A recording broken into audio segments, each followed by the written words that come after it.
We've seen King Salman of Saudi Arabia, by his side his Crown Prince Mohammed bin Salman, opening the G20, calling this an extraordinary year. There are many that believe, though, that the G20 has not risen to the challenge. They look back to 2008, 2009, the last financial crisis, where the G20 really did lead world efforts.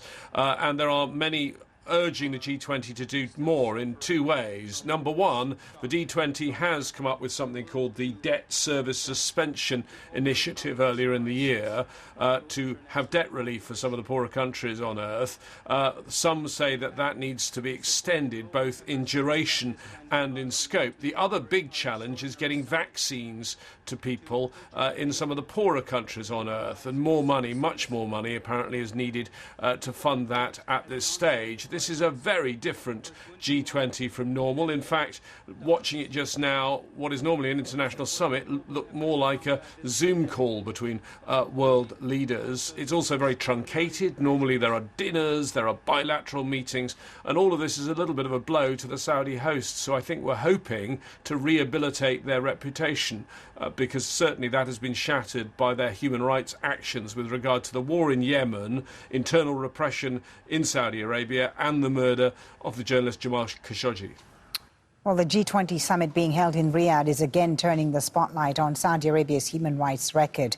There have been renewed calls for the release of female activists, royals, academics and business leaders in Saudi jails.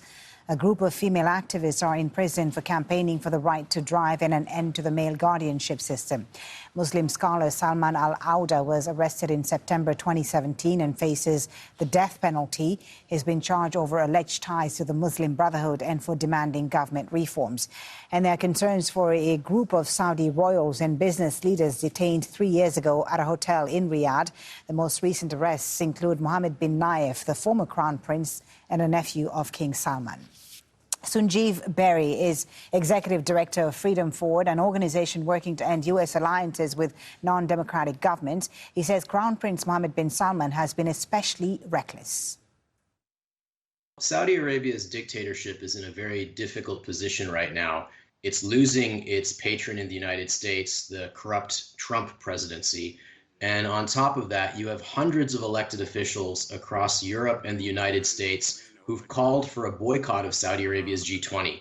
400-something members of parliament in the European Parliament, 45 members of the US Congress, members of parliament in the United Kingdom. The list goes on. And so there's a widespread tide of discontent and rejection of Saudi Arabia's monarchy as a host for this event because of Saudi Arabia's horrific human rights record.